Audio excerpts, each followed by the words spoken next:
1910년대, 그러니까 일제 통치가 가장 혹독했던 그 시절이죠. 다들 아시다시피 공개적으로 저항하는 건 아예 불가능했어요. 그럼 이 암흑기의 한반도 안에서는 대체 어떤 일들이 있었을까요? 오늘 바로 그 어둠 속에서 활동했던 비밀 저항단체들의 이야기를 좀 해보려고 합니다. 1910년에 나라를 빼앗긴 뒤에 일제는 바로 헌병 경찰 제도를 도입합니다. 이게 뭐냐면 군인인 헌병이 경찰 역할까지 하는 거예요. 그러니까 엄청나게 폭압적이었겠죠. 모든 모임이나 단체를 만드는 자유 같은 건 당연히 없었고요. 그렇다고 독립의지가 꺾인 건 아니었습니다. 다만 이제 모든 저항은 물밑으로 아주 깊은 비밀 속에서만 가능해진 거죠. 자, 그럼 이게 진짜 궁금한 점입니다. 이렇게 감시랑 탄압이 극에 달했을 때 우리나라 안에 있던 독립운동가들은 도대체 어떤 식으로 저항을 했을까요? 그리고 더 나아가서 그분들이 꿈꿨던 독립된 나라는 어떤 모습이었을까요? 여기서 독립운동가들 사이에 아주 중요한 갈림길이 나타납니다. 그냥 어떻게 일본에 저항할 거냐 이 문제를 넘어서 만약 독립하면 어떤 나라를 만들 거냐 하는 훨씬 더 근본적인 고민이 시작된 겁니다. 당시 방향은 크게 두 가지로 나뉘었어요. 하나는 복벽주의. 이건 말 그대로 옛날 왕정시대로 돌아가서 다시 황제를 모시자는 생각이었고요. 다른 하나는 공화주의였는데 이건 이제 나라의 주인은 왕이 아니라 모든 국민이고 완전히 새로운 민주공화국을 세워야 한다는 거였죠.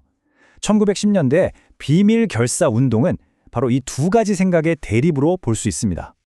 그럼 공화제가 정확히 뭘까요? 간단해요. 나라의 주인이 국민이라는 겁니다. 그래서 국민이 직접 대표를 뽑고 그 대표가 법에 따라서 나라를 다스리는 거죠.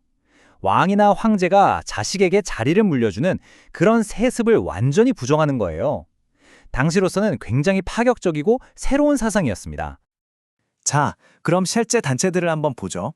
첫 번째 길, 그러니까 복벽주의를 내세웠던 대표적인 단체가 바로 대한독립의군부입니다.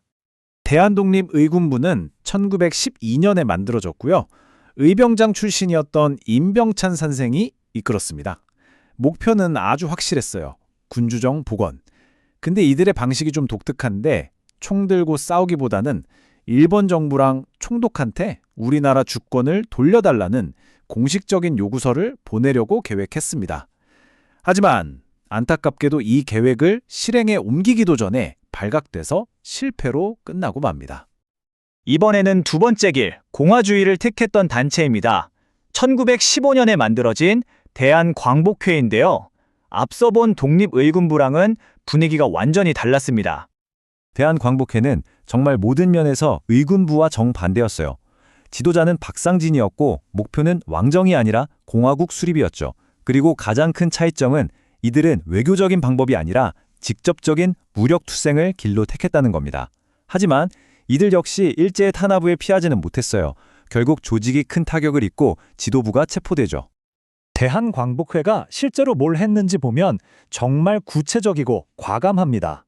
만주에다가 독립군을 키우고 무기를 사들이고요. 국내에서는 친일파 부자들을 처단해서 군자금을 마련했어요. 이건 뭐 사실상 독립전쟁을 준비하고 있었던 거죠. 자, 보시면 아시겠지만 추구하는 나라는 달랐지만 결국 두 단체 모두 비슷한 운명을 맞이합니다. 국내에서 비밀리에 활동하는 건 일제의 그 촘촘한 감시망 속에서 분명한 한계가 있었던 겁니다. 결국 어떻게 됐냐?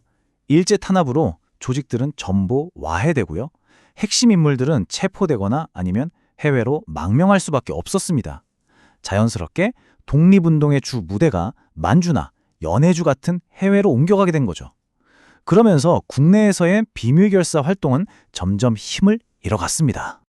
그런데 여기서 정말 중요한 게 있습니다. 국내에서 활동했던 이 조직들은 실패했지만 이들이 내세웠던 공화주의라는 생각 자체는 사라지지 않았다는 거예요.